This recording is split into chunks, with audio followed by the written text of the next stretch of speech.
Hello friends, हमारे YouTube channel में आप स्वागत करता हूं और इस वीडियो के माध्यम से उन सभी किसान भाइयों के लिए एक खुशखबरी ये वीडियो है, जो कि इस वीडियो में उन सभी किसान भाइयों को एक हेल्प मिलने वाला है जो कि काफ़ी मेहनत करते हैं, फसल लगाते हैं और उसका फसल जो है बर्बाद हो जाते हैं अधिक वर्षा के कारण या फिर वर्षा नहीं होने के कारण सूख जाते हैं जमीन, उससे फसल बर्बाद हो जाते हैं। तो अपना फसल को बीमा करा के वो अपना जो है लाभ ले सकते हैं। वो भी बिरसा प्रधानमंत्री फसल बीमा योजना करा के अपना फसल का जो है लाभ ले सकते हैं बीमा करा के। क्या क्या डॉक्यूमेंट लगेगा और कैसे ऑनलाइन करना है इस वीडियो में माध्यम से बताऊंगा, ताकि आपको फसल बीमा करा के लाभ ले पाएंगे इस योजना का लाभ। ठीक ना, हमारे वीडियो में बने रहिए और अंत तक देखिए, स्किप नहीं कीजिएगा। और यदि मेरे इस वीडियो में नई वर्ष होंगे तो मेरे वीडियो लाइक कर दीजिएगा और चैनल सब्सक्राइब कर दीजिएगा। यदि फेसबुक पर देखिएगा फॉलो कर लीजिए, ताकि मैं वीडियो अपलोड करूं सबसे पहले आप देख पाएंगे। तो गाइस, इस प्रकार से आप सभी को शो करता होगा मेरा डिस्प्ले, जो कि इस फॉर्म को अच्छे तरीके से भरना है।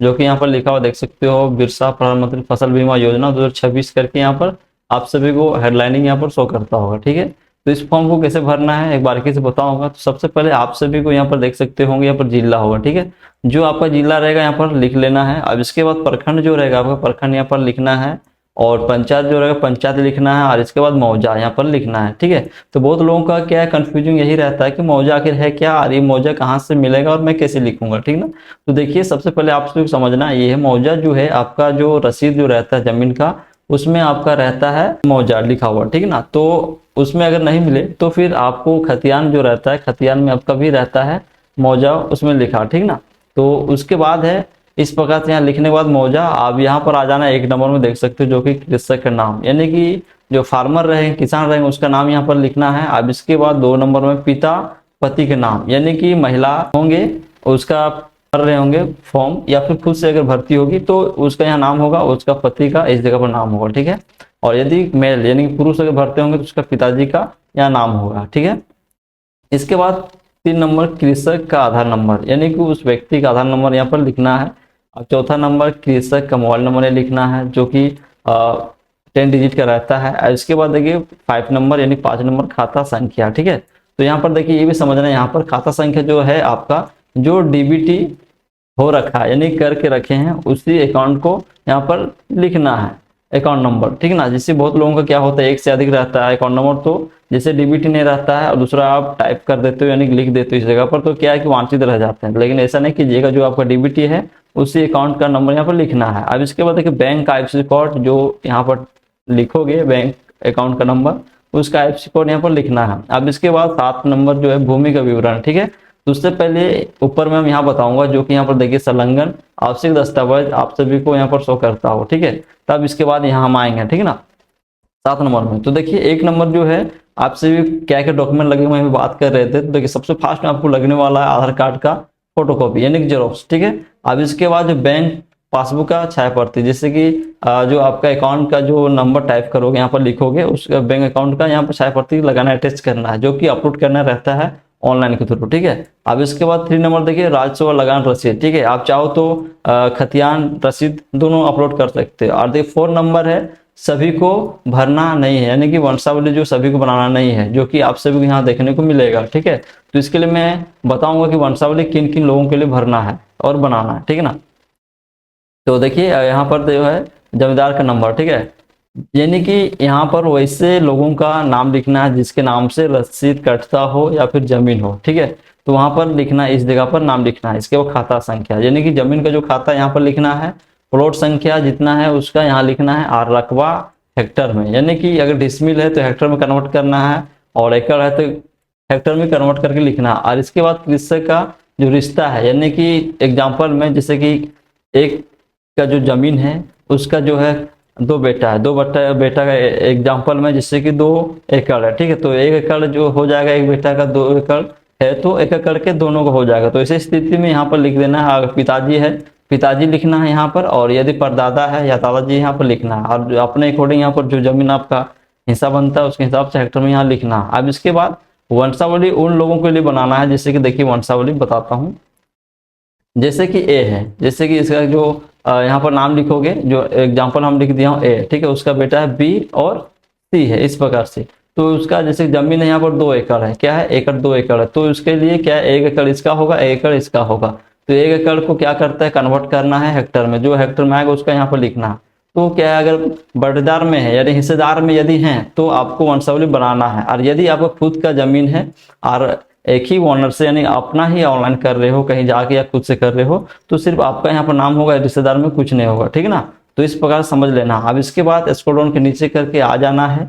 अब इसके बाद देखिए यहाँ पर आप सभी को देखने को मिलता होगा आवेदक का हस्ताक्षर, यानी कि जो फॉर्म अपने यहाँ जो अप्लाई कर रहे हैं या फिर दुकान में जाके खुद से कर रहे हैं, आवेदन जो है देते हैं, तो उसका सिग्नेचर हो या फिर जो थंब लगता है, ठेपा देते हैं, वो यहाँ लगा सकते हो। अब इसके बाद देखिए यहाँ उपरोक्त लाभुक बिरसा फसल बीमा योजना 2025 अंतर्गत सहयोग पत्र जो खलिस्तान हेक्टर पर खेती करते हैं, जो आपका हेक्टर में रहेगा तो यहाँ पर लिखना है, ठीक है ना, इस प्रकार से। अब ये देखिए यहाँ पर देख सकते हो मुखिया का हस्ताक्षर एवं सत्यापन, मुखिया के जो है मोहर साइन यहाँ पर लगेगा। अब इसके बाद नीचे आ जाना है, जो कि यहाँ पर देखिए गैर रैनिक किसानों के लिए फसल बीमा हेतु 100 घोषणा पत्र जो कि घोषणा करना है, ठीक है। यहाँ पर देखिए मैं श्रीमान श्रीमती उन लोगों के है जो कि फीमेल है यानी कि महिलाएं हैं, ठीक है ना। तो यहाँ पर उसका नाम होगा, इसका पिता है या फिर पति है, शादीशुदा होंगे तो ये पति का यहाँ नाम होगा। अगर आपका अगर पिताजी के नाम से अगर जमीन है तो आपका पिताजी के नाम होगा और खुद का आपका यहाँ नाम होगा। लेकिन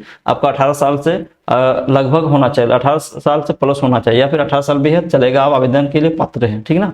अब देखिए यहाँ पर देखिए जिला, जो जिला आपका जिला लिखना है, ब्लॉक जो है ब्लॉक लिखना है, ग्राम पंचायत है लिखना है।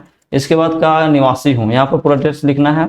और देखिए नामांकित यहाँ पर जो है हेक्टर का जमीन पर मेरे द्वारा खेती की जा रही है, जो आप हिस्सेदार में यदि होंगे तो जितना आपका हिस्सा बनता है उसके हेक्टर के मतलब कन्वर्ट करके लिखना है, ठीक है ना। इसके बाद देखिए यहाँ पर मैं द्वारा घोषित करता हूँ कि मेरे निम्नलिखित भूमि पर खरीफ रबी फसल हेतु बीमा कराया जा रहा है एवं बीमा कराने हेतु किसी अन्य पंजीकरण केंद्र पर आवेदन नहीं किया गया है, ठीक है ना। तो इसका मतलब है कि इसके पहले आप कहीं पंजीकरण में कहीं आवेदन नहीं किए हैं, ठीक है। भूमि संबंधित विवरणी वंशावली व्यक्तिगत भूमि के आधार पर दर्ज किया गया है। यदि आप वंशावली के माध्यम से आप दर्ज किए हो तो आप बता रहे हो कि मैं जो भरा हूँ सारा सही है, मैं ये घोषणा करता हूँ, यानी कि आपको ये विश्वास दिलाता हूँ। अब इसके बाद देखिए बीमा कराने जाने वाली रकबे का विवरण, यानी कि जिस जमीन में आप फसल लगाए उसका अगर बीमा करा रहे हो तो उसका विवरण यहाँ लिखना है। अब जिला यहाँ पर लिखना, जो जिला आपका होगा। अब ब्लॉक जो है ब्लॉक लिखना है, ग्राम पंचायत लिखना है, गाँव जो है आपका गाँव लिखना है, खाता नंबर जमीन का, इसका प्लॉट नंबर लिखना है, फसल क्या लगाए हो, धान लगाए, मक्का लगाए हो लिखना है, यहाँ पर आप कितना हेक्टर में लगाए हो, ठीक है।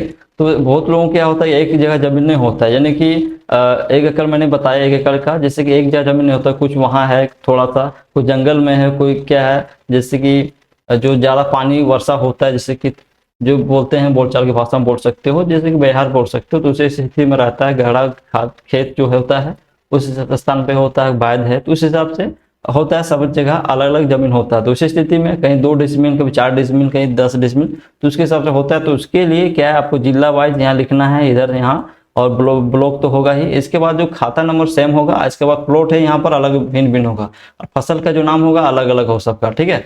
अब इसके कितना हेक्टर में लगाए रहेंगे यहाँ पर लिखना है, यानी कि डिसमिल को कन्वर्ट करके हेक्टर में लिखना है।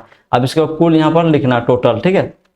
अब इसके बाद देखिए मैं स्वीकार करती हूँ यानी या करता हूँ, कोई दिक्कत नहीं है कि मेरे द्वारा दी गई उपरोक्त जानकारी सत्य है, और यदि यह किसी भी परिस्थिति में गलत साबित होती है, यानी कि आप जो फॉर्म फिलअप किए हो और यदि अब किसी कारण से गलत पाया जाता है, गलत फॉर्म भरे हो, तो फसल बीमा के लिए मेरा कोई दावा नहीं होगा। यानी कि आप दावा नहीं कर सकते हैं कि मैं फॉर्म भरा हूँ, मुझे पैसा मिलना चाहिए या फिर इसका लाभ मिलना चाहिए, ठीक है। यानी कि सरकार द्वारा जो बेनिफिट आपको मिलेगा उसके लिए आप आलोचना नहीं कर सकते यदि आप फॉर्म गलत भरे होंगे तो, ठीक है। साथ ही यह भी सुनिश्चित करता हूं कि इस मौसम में उपरोक्त फसल आच्छादित क्षेत्र मेरे हिस्से की भूमि, तो झूठी जानकारी देने वाले अगर दे रहे हो तो उसका है कि आपको बेनिफिट नहीं मिलेगा। आवेदन करने पर मेरा आवेदन पंजीकरण को रद्द किया जा सकता है और होगा भी, क्योंकि गलत आप भरोगे तो, है ना। और इसके लिए मैं स्वयं जिम्मेवार रहूंगा, यानी कि खुद आप जिम्मेदार ही रहोगे, इसलिए क्योंकि आप खुद ही फॉर्म को गलत भरे हो। और यहाँ पर एवं मेरे विरुद्ध विधिक सम्मति कार्रवाई की जा सकती है, तो देख सकते हो इस प्रकार से कार्रवाई भी किया जा सकता है, लेकिन वैसे में आपसे अच्छे तरीके से भरना है। अब देखिए जो दिनांक है, दिनांक यहाँ पर लिखना है, जैसे कि जिस तारीख को आप आवेदन भरोगे और ऑनलाइन करोगे उस तारीख यहाँ पर अच्छे तरीके से डेट लिखोगे और मंथ लिखोगे और यस लिखोगे, ठीक है ना। अब इसके बाद देखिए यहाँ पर कृषक का हस्ताक्षर, यानी कि जो आवेदक रहेंगे, जो किसान रहेंगे, उसका नाम यहाँ पर होगा, या फिर वो अगर सिग्नेचर नहीं कर, साइन नहीं कर, तो उसका थंब फिंगर लगेगा। तो इस प्रकार से इस फॉर्म को भरना है, और भर के अच्छा तरीका से जो मैं बताया आप सभी को अटैच करना है। यहाँ पर देख सकते हो इस प्रकार से चार जो है वंशावली सबको जरूरी नहीं है, जो अगर बटेदार में होंगे तो वंशावली दर्शाना है, नहीं तो आप 3 डॉक्यूमेंट लगाना है, ठीक ना। अब इसके बाद जो है इस प्रकार से फॉर्म फिलअप करके रख लेना है, और नेक्स्ट वीडियो में आपसे बताऊंगा कि कैसे ऑनलाइन करना है। तो आज की वीडियो यहीं तक, फिर मिलता हूँ नेक्स्ट वीडियो में एक नया वीडियो के साथ।